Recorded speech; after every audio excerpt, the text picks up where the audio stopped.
नमो तस्स भगवतो अरहतो सम्मा संबुद्धस्स। बुद्ध और उनका धम्म बाबा साहेब डॉक्टर अम्बेडकर द्वारा रचित कालजयी पुस्तकों के इस रचना संसार में आपका स्वागत है। आप जानते हैं कि इस समय हम लोग बाबा साहेब डॉक्टर अम्बेडकर द्वारा मूल रूप से अंग्रेजी में रचित ग्रंथ द बुद्धा एंड हिज धम्मा, इसका ये हिंदी अनुवाद आप तक पहुंचा रहे हैं। और ये जो हिंदी अनुवाद है, ये हिंदी अनुवाद डॉक्टर भदंत आनंद कौशल्यायन जी का है। आइए इस कड़ी में आगे बढ़ते हैं। आपको हमेशा की तरह याद भी दिला देते हैं कि ये बुद्ध और उनका धम्म के पंचम कांड का तीसरा भाग है।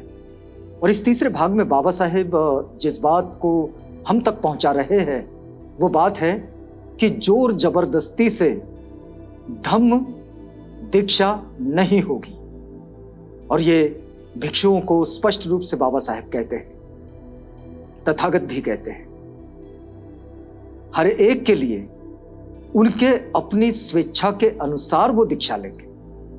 ये जबरदस्ती का मामला नहीं है। और इसी बात को बाबा साहेब ने तथागत बुद्ध की शिक्षाओं के द्वारा और जो वचन तथागत बुद्ध ने भिक्षु संघ को दिए उसे ही इस अध्याय में बाबा साहेब ने चर्चा के लिए लिए हैं। हमने पिछली कड़ी में देखा कि भिक्षुओं से तथागत बुद्ध कह रहे हैं कि देखिए, तथागत का जो आचरण है उस आचरण की बात होगी, उनके जीवन शैली की बात होगी, उनकी शिक्षाओं की बात होगी। और धम्म में जो कुछ कहा गया है ये उसकी बात भर होगी, इसमें कोई जोर जबरदस्ती नहीं होगी। हमने पिछली कड़ी में जहां इस अध्याय को छोड़ा था वहीं से आगे बढ़ेंगे। बाबा साहेब लिखते हैं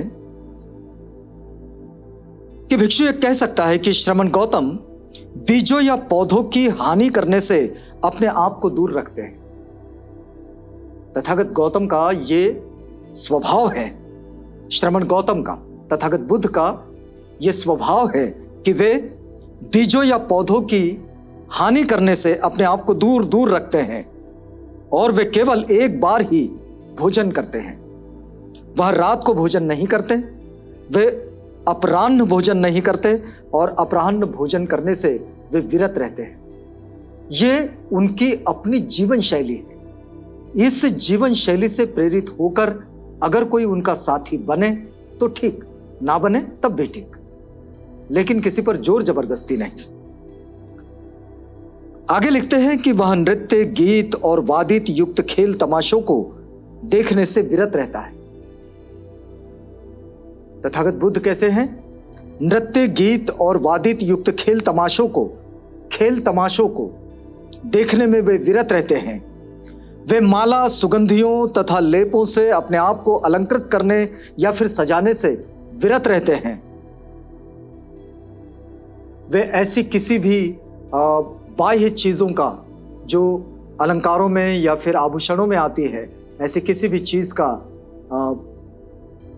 उपयोग करने से वे विरत रहते हैं। अपने आप को वे सजाते नहीं हैं, न तो माला से, न सुगंधियों से, न लेपों से। अब देखिए, इसमें एक बात को आप समझ लेना चाहिए कि बहुत सारी पूजाओं में सुगंध पूजा भी मिलती है और गंध पूजा भी आती है। उसमें तो इस बात को थोड़ा सा समझ लेना चाहिए कि तथागत ये सब नहीं करते, लेकिन शीलों का जो सुगंध है, उस सुगंध की जो स्तुति है, वो स्तुति बौद्धों की जीवनचर्या का हिस्सा है।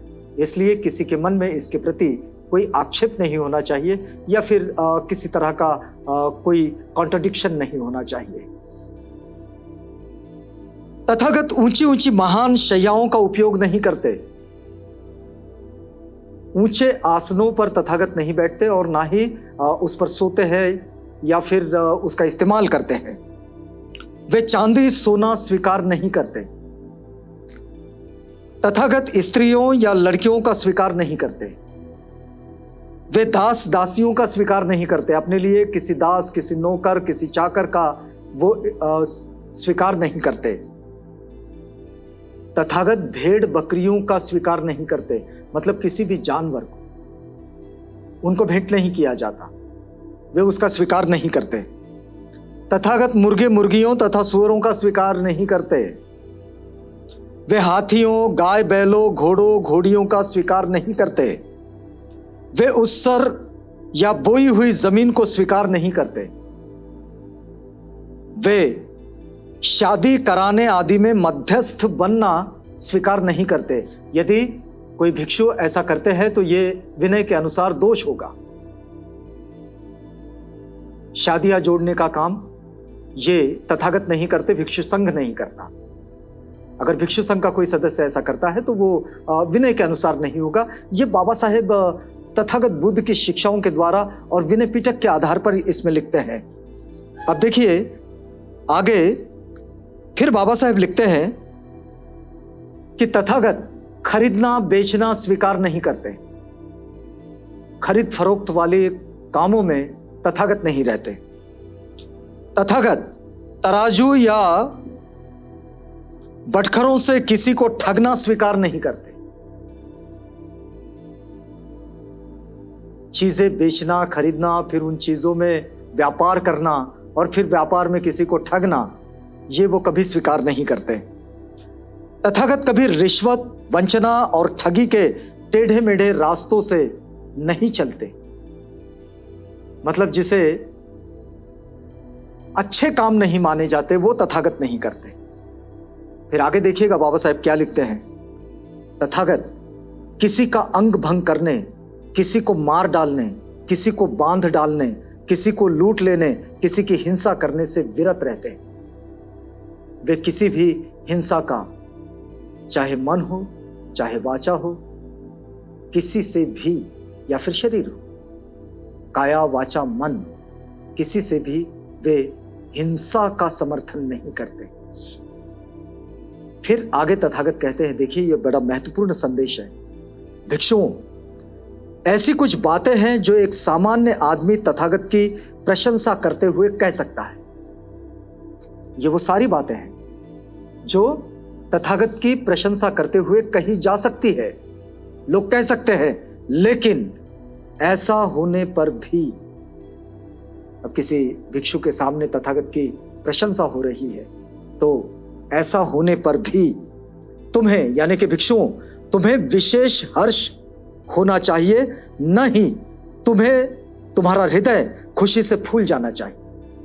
ना तो तुम्हें कोई हर्ष होना चाहिए और ना ही तुम्हारा हृदय खुशी से फूल जाना चाहिए, क्योंकि भिक्षु संघ किसी गम से या खुशी से, किसी दुख से या वेदनाओं से या आनंद से दूर रहता है।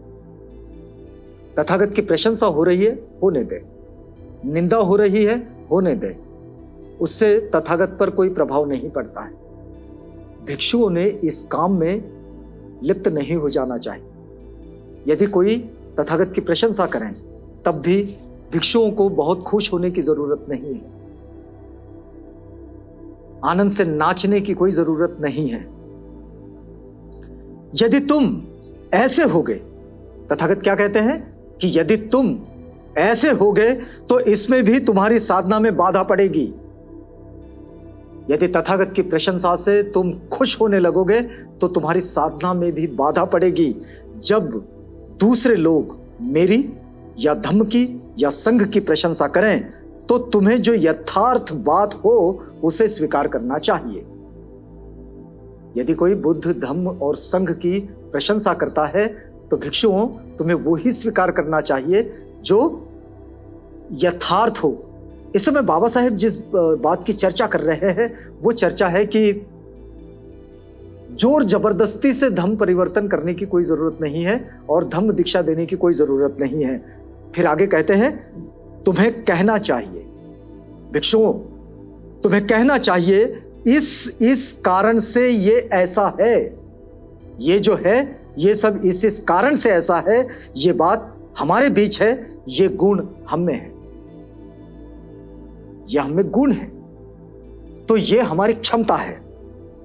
फिर आगे देखिएगा क्या कहते हैं कि भिक्षुओं को संबोधित करते हुए एक बार तथागत बुद्ध ने कहा, भिक्षुओं, मैं संसार से नहीं झगड़ता हूं, बल्कि संसार ही मुझसे झगड़ता है। तथागत कहते हैं कि मैं संसार से नहीं झगड़ता, बल्कि संसार मुझसे झगड़ता है। सत्य का उपदेशक संसार में कभी किसी से नहीं झगड़ता। कोई किसी से वाद विवाद नहीं करता। जो सत्य का उपदेशक है वो कभी भी संसार से झगड़ा नहीं करता, वाद विवाद नहीं करता। वो सिर्फ बात करता है जो बिल्कुल सामान्य सम्यक समाज जिसको कहते हैं वो होता है। तथागत कहते हैं कि संसार ही मुझसे झगड़ता है, मैं संसार से नहीं झगड़ता हूं। योद्धा योद्धा हम अपने आप को कहते हैं। तथागत भिक्षुओं को कहते हैं कि तुम योद्धा हो, हम सब योद्धा है, क्योंकि तथागत भी तो भिक्षु संघ का हिस्सा है। भले ही वे उसे उस समय लीड कर रहे थे, लेकिन वे भिक्षु संघ का हिस्सा है। वे कहते हैं कि योद्धा योद्धा, हम अपने आप को योद्धा कहते हैं। हम योद्धा किस प्रकार हैं? तो तथागत कहते हैं, भिक्षुओं, हम युद्ध करते हैं इसलिए योद्धा कहलाते हैं। अब देखिए जरा विचित्र सी बात है कि तथागत युद्ध के खिलाफ है, लेकिन तथागत कहते हैं कि हम युद्ध करते हैं इसलिए हम योद्धा है। लेकिन युद्ध कैसा है? हम किस बात के लिए युद्ध करते हैं? तो भिक्षुओं, हम श्रेष्ठ शील के लिए युद्ध करते हैं। श्रेष्ठ शील के लिए, शील को प्रस्थापित करने के लिए, उसे अपने आप में धारण करने के लिए, श्रेष्ठ अप्रमाद के लिए हम युद्ध करते हैं। जो दुनिया का श्रेष्ठ अप्रमाद है, मतलब जहां आदमी फंसता नहीं है जिसके मोह में, उसके लिए हम युद्ध करते हैं। हम श्रेष्ठ प्रज्ञा के लिए युद्ध करते हैं। हमारा जो युद्ध है वो श्रेष्ठ प्रज्ञा के लिए है। जहां शीलों को खतरा हो, तथागत का आदेश है, देखिएगा, जहां शील को खतरा हो संघर्ष से मत घबराओ। तो संघर्ष किसके लिए करना है?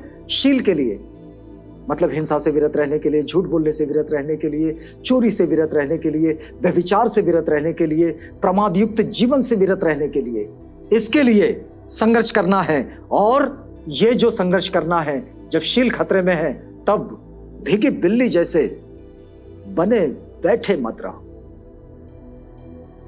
तो ये तथागत का आदेश है। हमें यहां रुकना होगा क्योंकि ये वक्त अब पूरा होता है आज की कड़ी के लिए। तो हम आपसे इजाजत चाहेंगे इस वादे के साथ कि अगली कड़ी में आपसे पुनः भेंट होगी जब हम इसी प्रक्रिया में आगे बढ़ेंगे। तो तब तक के लिए हमें इजाजत दीजिएगा।